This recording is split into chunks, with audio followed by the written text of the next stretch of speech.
While handing out flyers, I spotted my girlfriend Bella looking all messy and locking lips with the school hottie in a sleek ride. When I knocked on the window, the hottie asked her, "Who's this?" Bella, leaning against him, replied, "Just a simp. If you're not cool with it, I'll ditch him right away." After the kiss, she didn't even glance my way and turned her back. The hottie licked his lips where Bella had kissed and teased. "Leave. Girls only go for the strong ones," I questioned. "I don't care about my girl." "But why are you in my whip?" The vibe got tense. The hottie gripped the steering wheel, staring at me blankly. "What do you mean, your whip? This is mine," I shot back. I opened the glove box and pulled out the registration. "Check it. My name's on it. Why are you in my car? Stealing?" "I'm calling the cops now." The hottie blushed, quickly exited the car, and whispered, "Don't call the cops. My dad's a mechanic. I saw the car looked cool and borrowed it for a spin. Please don't dial the police." I widened my eyes and loudly responded, "You call this borrowing? That's theft. Repair shops don't just jack cars for maintenance." The hottie lowered his head and mumbled, "Bro, my bad." I sighed, "Don't get cozy, let me inspect the car first." He stayed silent, and I soon noticed a dent on the hood. "What's up with this?" I asked angrily. The hottie panicked and quickly replied, "It's not on me. Your girl insisted on sitting on the hood for selfies and posted some shady pics on her socials. That's proof." I checked my phone, saw nothing. The hottie hurriedly showed me his phone. Turns out, Bella had blocked me. Looking at her social media, I rolled my eyes. "Such bold pics. Fine, you can bounce. I'll keep those pics as evidence. You both prepare for a court notice." The hottie was stunned and whispered, "Bro, is it gonna cost a lot?" "Around 100 grand, I said.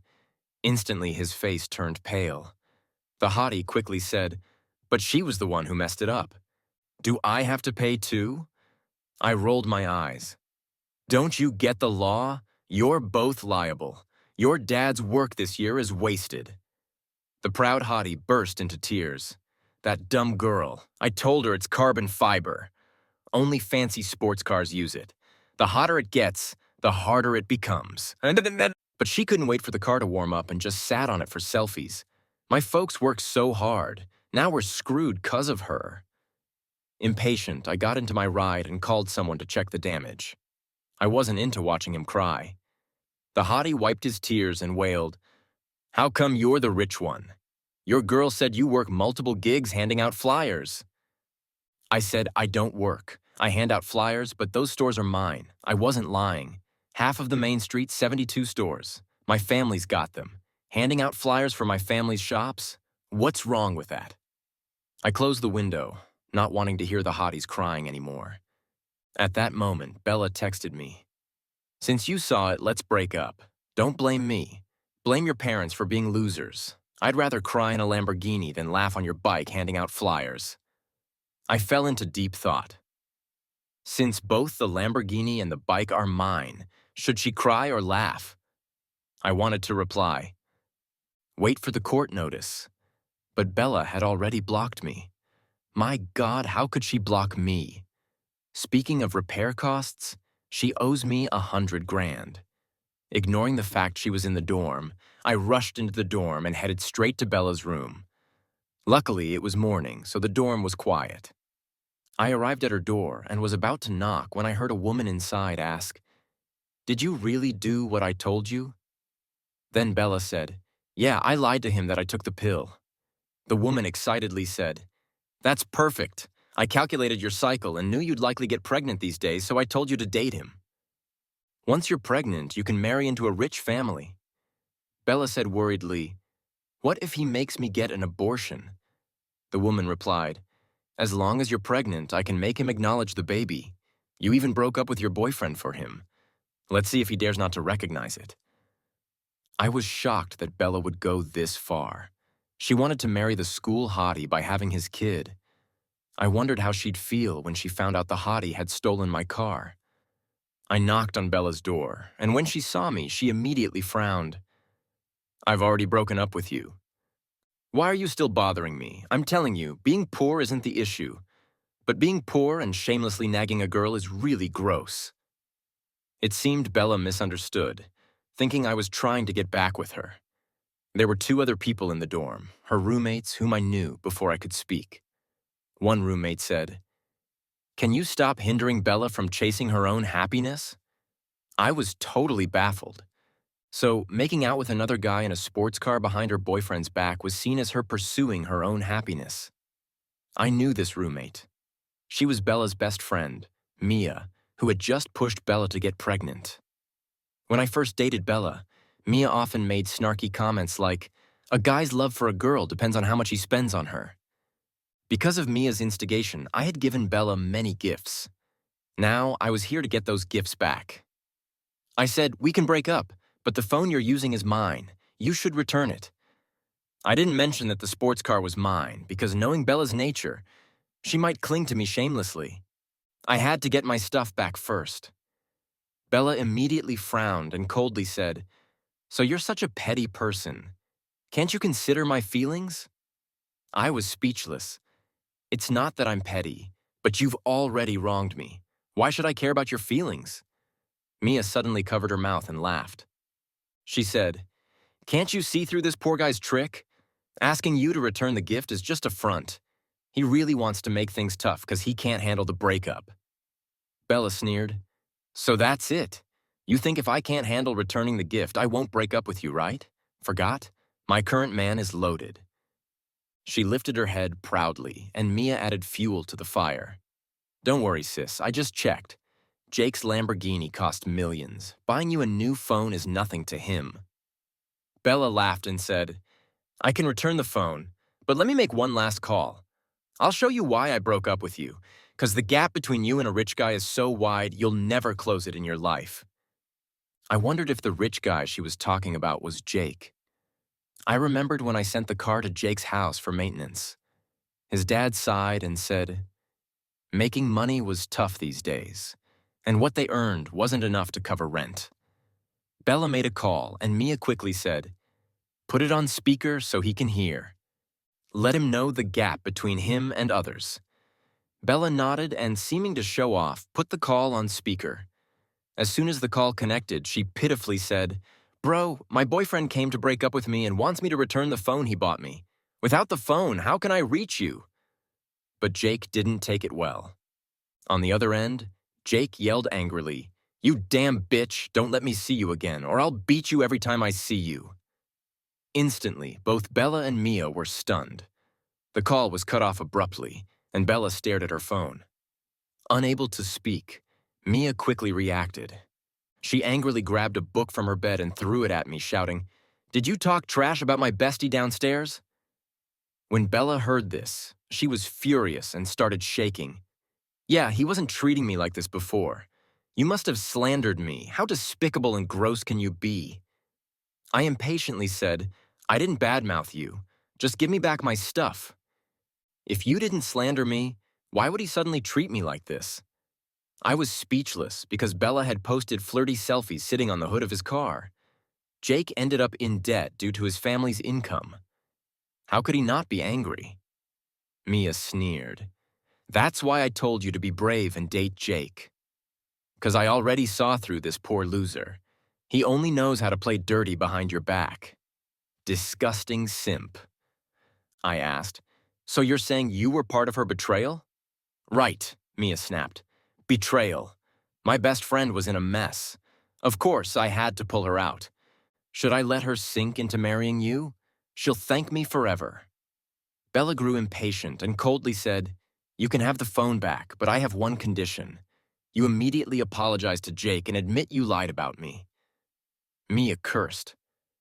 "Yeah, even if you have to kneel and apologize. Clear my best friend's name." I took the phone and continued. "Why should I apologize for something I didn't do? And we haven't settled our accounts yet." I walked into the room and sat at the desk to start calculating. Throughout our relationship, I had given Bella many gifts and transfers. I wanted them all back. Bella said disappointedly, "My friends are all here. We once loved each other. Do you really want to embarrass me like this?" I ignored her and continued calculating. Mia suddenly took a photo of me with a face full of disdain and said, "Today, I met the ultimate loser. I'm posting this on my socials right now and exposing you. You'll be socially dead." I thought she was just threatening, but when I took out my phone to check, she had actually posted it. She posted my photo with the caption, "OMG, girls never date a poor guy. The poorer they are, the more trouble they cause." My bestie got stuck with one. It's scary. I frowned and said, "This is a personal matter between us. Why keep mentioning being poor? Might as well label gold digger on your face." Mia sneered, "Yeah, I do like rich guys. Do you have the right to be jealous? If you were rich, you'd be scolding me now, not the other way around. Look at yourself, pathetic." Mia got more agitated, walked to the window, and pointed downstairs.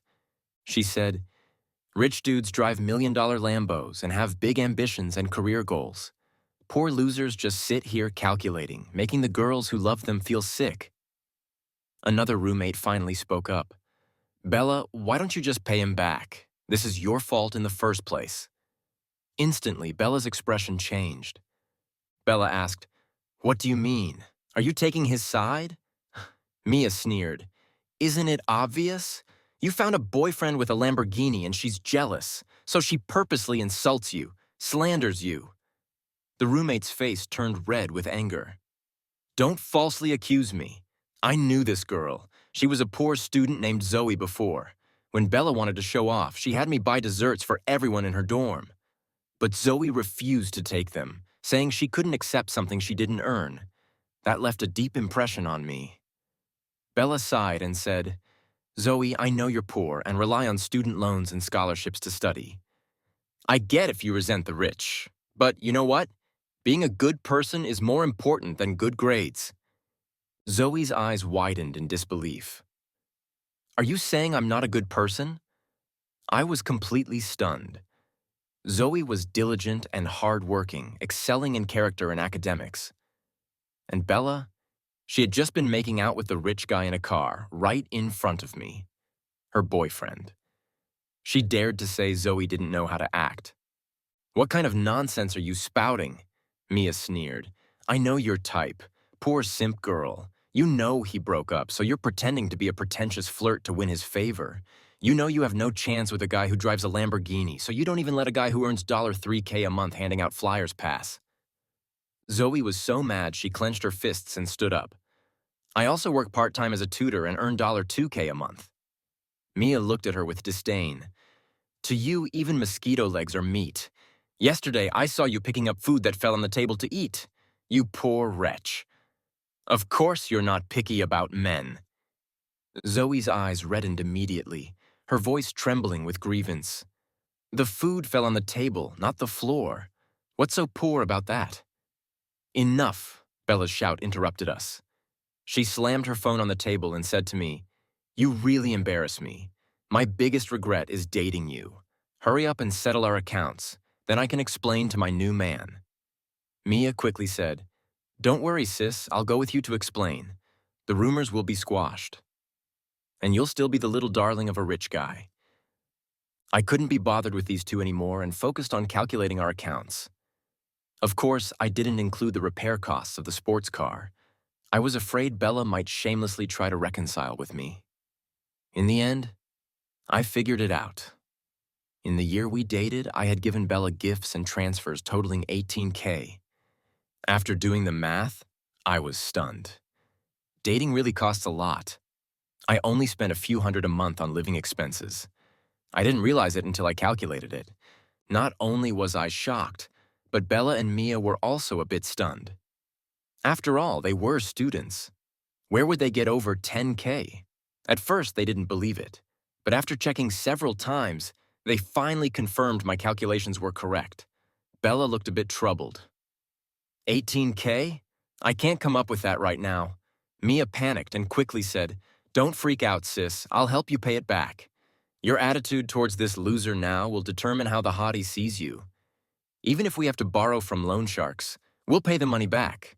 You need to cut ties with this poor guy to have a chance to marry into a rich family." Bella was eventually swayed by Mia's words. She nodded and said, "Okay, we'll find a way to borrow it. My family mustn't know. or my parents will kill me. I didn't know what to say. If 18K would get her killed, what would happen when the nearly 100K repair bill for the sports car got sent to her house? Her parents would probably want to grind her bones to dust. Bella and Mia immediately started contacting people to borrow money. Surprisingly, it was quite easy for them to get loans. Classmates each gave a few hundred, lending it to Bella. Even Bella was amazed at how easily she could get the money. She couldn't help but say, "I have a good rep. Everyone's willing to lend me cash." Mia laughed. "It's because of your selfies on social media. You're sitting in a sports car worth millions. Of course, people are willing to lend you this small amount." Bella suddenly realized, "See that? That's the true charm of a real man, making everyone admire him and lend me money, hoping to befriend him. If I were still with you, would anyone help me when I'm in trouble?" Mia sneered. Trouble. Being with him is already the biggest disaster in life. They kept borrowing money and finally managed to collect over 8K. But there was still a 10K gap. Mia gritted her teeth and said, "I know a guy from the underworld. He can lend me the money, but if we can't pay it back, it'll be terrible."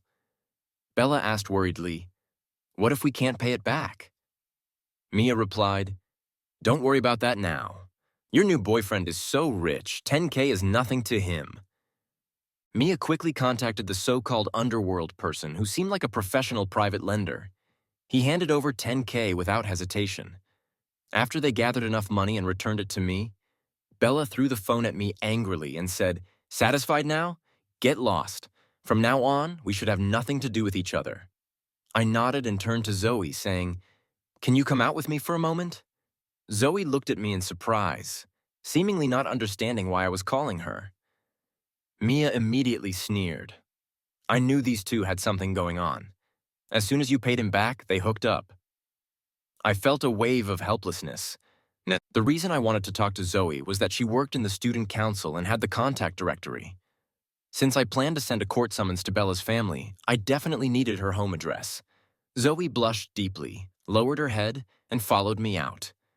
Mia mocked again. "You're really following him out? You only deserve Bella's leftovers." Zoe was almost in tears. "I don't have any such intentions." Mia cursed. "Pretentious flirt. Keep pretending. No wonder your family is so poor. It's genetic. Look at you trying to please even a guy who hands out flyers. And you're so indiscriminate. It's clear what kind of people your parents are." Bella looked at us with disdain and sneered. "Good thing I broke up with him. This useless man is all yours. Let me give you a word of advice. A whore and a dog. May they last forever." I led Zoe out of the dorm and into the hallway. Zoe whispered, "I only spoke up because I was angry. Don't read too much into it." I nodded. "I know. You have to get scholarships and work as a tutor. You don't have time for romance." Zoe asked curiously, "Then why did you ask me to come out?"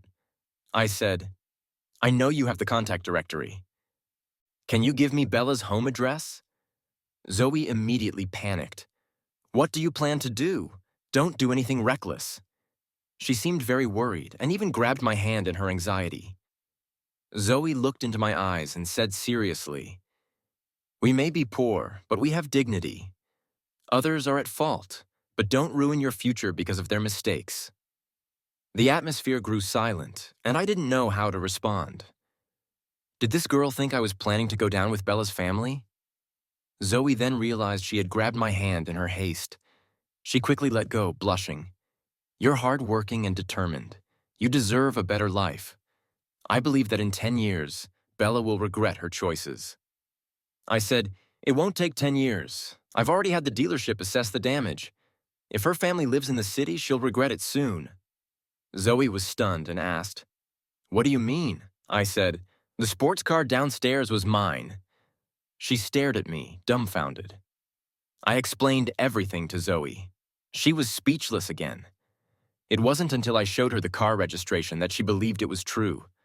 When Zoe went to get the contact directory, she walked as if in a daze, probably thinking she was dreaming. Soon, she sent me Bella's home address. Surprisingly, it was just a few kilometers from the dealership. What a coincidence. Right. I called the dealership. and they told me they'd deliver the damage assessment within 10 minutes. Wait, I suddenly remembered. Bella had given me back her phone. How would I contact her for debt collection later? I decided to temporarily return the phone to her. I went back to Bella's dorm. When she saw me return, she asked irritably, "Why are you back?" I said, "I know you don't have a phone. You can borrow this for a couple of days." Mia immediately clutched her chest, pretending to retch. "I'm gonna puke. I was right. This simp is doing it on purpose. Trying to play this game again, off again, on again with you." Bella snapped, "Do you really take me for a fool? Can you stop pestering me? You're embarrassing me in front of my friends." Just then, Mia's phone rang. Mia took out her phone and said, puzzled, "Bella, why are your parents calling me?" I was taken aback. The dealership works fast. It seemed Bella's parents couldn't reach her, so they contacted Mia. Bella took the phone and asked, "Mom, what's wrong?" This time, Bella didn't put the call on speaker, but her mother's yelling was loud and clear. "Don't call me Mom. Do you know how much your father and I make? You've ruined us." The sudden scolding left Bella stunned. She quickly said, "Mom, what did I do?" Bella walked to the corner of the dormitory with her phone. As she talked, she suddenly burst into tears. Mia hurriedly asked, "Sis, what's wrong?" Bella sobbed, "I know why Jake suddenly got mad at me. I dented his car by sitting on it, and now he wants my family to pay. The estimated cost is $137K. Where's my family going to get that kind of money? The bill was sent to my house. My mom said she took a picture and sent it to me. She told me to check my phone." Bella couldn't stand it anymore. She sat down on the bed in a daze. Mia bit her lip and said, "Don't panic. I might have a solution." Bella asked, "What can you do?" Mia said, "At this point, we need to see if you're pregnant. If you are, and you're carrying his child, would he really dare to ask you for the repair costs?" Bella immediately nodded. "Right. Even if he doesn't care about me, he has to care about the baby." Mia said excitedly, "If he dares to ask you for the repair costs, go make a scene at his house." Bella sighed deeply. "I initially wanted to use the baby to marry into a rich family. Who knew it would only end up covering repair costs?" Mia consoled her. "Hundreds of thousands isn't small. Your parents would need 2 years to earn that. And who says you can't marry into a rich family? Maybe his parents will insist on you getting married. They'll cover the repair costs and might even gift you a car." I wondered if I should remind Bella out of past affection about her getting pregnant with Jake's kid. It certainly wouldn't exempt her from the repair costs. I started to speak. But before I could say anything, Bella shot me a venomous look. She walked over, snatched the phone from me, and said, "Don't say a word. Get lost. I don't want to hear your voice. I'm already in a bad mood." Mia also snapped impatiently, "Yeah, can you get lost? We're trying to figure out how to calm Jake down." I awkwardly said, "How about you read the documents first?" Mia yelled at me, "Get lost, loser. We have nothing to talk about. If you keep pestering Bella, we'll accuse you of harassment and see you in court." I nodded. "Since you said that, fine. After all, we were going to see each other in court anyway." Bella had already picked up her phone and sent a voice message to Jake. "Please come downstairs to my dorm. I want to talk to you. Please." Jake quickly replied, and she played the voice message. I heard Jake's voice. "Sure, you slut. I want to talk to you too. Come down now." Bella put down her phone and worriedly asked Mia, "With that attitude, will he really forgive me?" Mia said, "Go down and beg him. I'll go with you." Mia helped Bella up and glared at me. "Get out of the way." I ignored her and turned to leave the dormitory. Just as I was about to go downstairs, Zoe returned. Bella and Mia walked past Zoe, heading in front of us, seeing me. Zoe quietly asked, "Will you make Bella pay a lot of money?" I said, "I won't extort her. She should pay what she owes, but I'm thinking—" Zoe asked, "Thinking what?" I said, "Seems like they're begging the wrong person. Won't it be awkward?" When we got downstairs, Jake was already there. The most noticeable thing was the slap mark on his face. He was standing by the roadside, crying and wiping his tears. If I'm not mistaken, he must have told his dad about what happened and got some fatherly support. Bella and Mia were dumbfounded at the sight. Mia said, seriously, with all the money his family has, he needs to cry like this.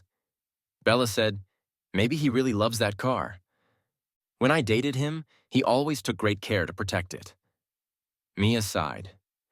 They say a car is a man's second wife. Must be true. I rolled my eyes. I don't treat my car like a wife, and why wouldn't he protect it? It's my car. Bella quickly approached him, looking pitiful. Baby, let me explain. Explain to your grandfather. You bitch! Jake finally couldn't hold back his frustration. He rushed forward, grabbed Bella's hair, and slapped her hard across the face. Neither Bella nor Mia expected Jake to hit her.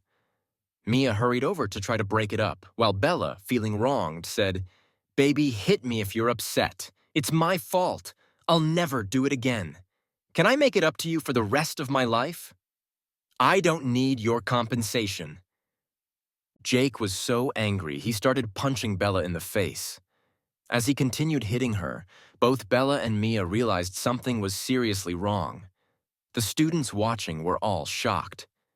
Just a moment ago, Bella was stepping out of a sports car admired by everyone. Now, in front of all these people, she was being beaten by Jake, who had her by the hair, punching her face repeatedly. Mia shouted anxiously, You're hitting her too hard. She's a girl. Jake hit so hard, he knocked out one of Bella's front teeth. Bella, missing a tooth, covered her mouth in disbelief and spit out some blood. She quickly bent down to pick up the tooth, crying out, Stop hitting me, my tooth is knocked out. Mia, go get some milk. I nodded and said, Smart, if you put a knocked out tooth in milk quickly, there's a chance it can be reattached. Zoe turned to me, saying incredulously, Are you taking pleasure in this? I said, How could I? We were in love once. Seeing her like this makes me sad too. Zoe asked, Then why are you smiling? I said, I'm just naturally cheerful. People who smile often tend to have good luck. During this beating, Bella finally remembered me covering her mouth. Bella cried out to me, You're really not a man. Look how badly I've been beaten, and you still won't help me. I replied seriously, You just told me not to harass you, or we'd meet in court. Jake, who seemed overwhelmed earlier, finally noticed me when I spoke. He let go of Bella and walked toward me. Mia quickly said, Jake, I know you're upset, but do you know how much Bella has suffered for you just now? This loser was bullying her. If she didn't love you so much, would she have put up with this? Jake angrily shouted, Shut up. Your whole family's losers. Mia didn't dare say another word. It was strange. She had been so aggressive in front of me. But now, facing her rich idol, she was unusually obedient. Jake stood in front of me. I wondered how he would apologize. But then he did something unexpected. In front of everyone, he suddenly knelt down, tears in his eyes. He cried, Bro, I'm sorry. Please forgive me. At that moment, the world seemed to fall silent. Everyone stared at me in shock. The students were dumbfounded. Mia trembled with disbelief. Zoe said nothing, keeping her head down. Bella, covering her mouth where a tooth was missing, suddenly had blood streaming from her nose. She tried to sniff it back, but ended up choking and coughing painfully. No one expected things to turn out this way, honestly. Even I hadn't expected it. I sighed and said, If you knew this would happen, why did you do it in the first place? Mia asked in a daze. Why are you apologizing to him? I said softly, Yes. Tell everyone why you're apologizing to me.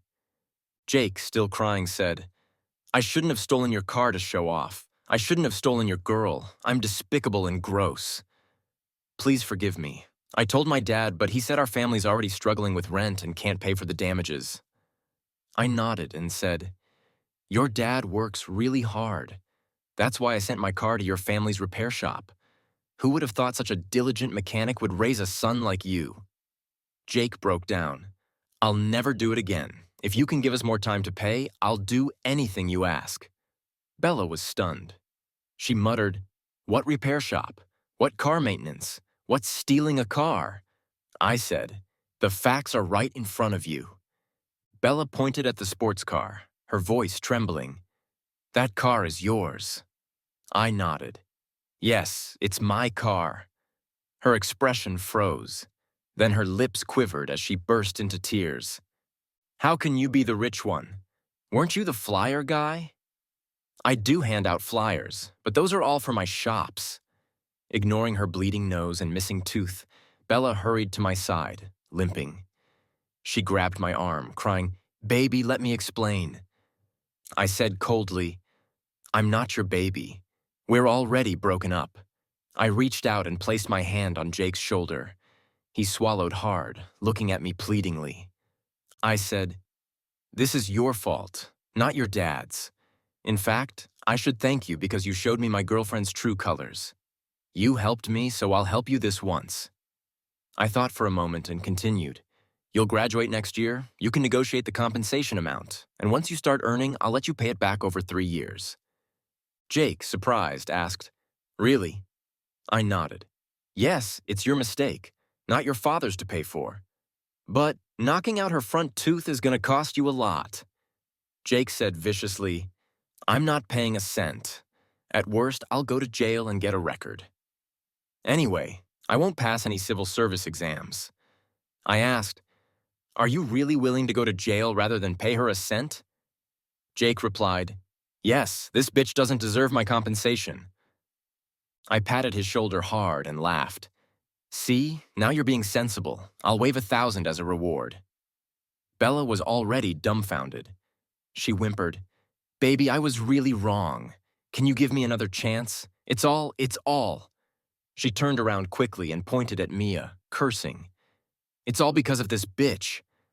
Mia didn't respond, her face blank. Bella cried, "You told me to do this. I loved my boyfriend so much. Why did I fall for your tricks?" I was tired of watching her drama. I said, "Remember to take the morning after pill. Don't actually get pregnant. It's not because I care about you, but I know with your personality, you'd definitely have an abortion if you got knocked up. I don't want an innocent life to be killed before it even sees the world because of your bad character." At that moment, Bella's face turned ashen. Mia suddenly started crying. "Are you not going to repay the money I just helped you borrow?" Bella completely turned on her. "You caused all this misery. Why should I pay you back?" Mia also broke down in tears. "I have to repay that money or I'll be beaten to death." I casually said, "If you're afraid of owing money to a loan shark, then just pay it back." Mia cried again. "Where am I supposed to get 10K? Zoe clenched her fists in anger. "You mock me for eating food off the table, but your own family doesn't even have 10K. You're poor too, so why do you bully other poor people? You deserve this." Mia sat on the ground, sobbing uncontrollably. I smiled at Bella and said, "Goodbye. Unless it's about repaying money, don't contact me, otherwise I'll charge you with harassment." I turned to Zoe and asked, "Since the bitch has been punished, how about we go have a meal to celebrate? You can ride in my car." Zoe replied, "Are you drunk in broad daylight? Why would I get in your car or have a meal with you?" Realizing she had a point, I awkwardly scratched my nose. I got into my sports car and drove off. Bella and Jake's family quickly reached an agreement, with both families paying half. It said that Bella was beaten half to death by her parents at home, even having her leg broken. It really was broken. She had to wear a cast. The worst part was that her leg didn't heal properly. She walked with a limp and might have to break it again to heal correctly. Feeling too ashamed, she didn't return for the last year of college. Mia, on the other hand, did return. But every time she did, people mocked her, calling her a traitor to the poor, to pay back the loan shark. Mia tried desperately to find a job, but her reputation preceded her, and no one wanted to hire her. In the end, she found me, begging for a job. I happened to have a few low-end restaurants, so I had her clean the toilets. She had looked down on the poor, so now she could clean toilets for them. She could only cry while scrubbing the toilets, and word spread about her situation. Some students even came specifically to use the toilet after she cleaned it, just to make her clean it again. After dropping out, Bella frequently messaged me, begging to get back together. I blocked her, but she would just switch numbers and continue to harass me.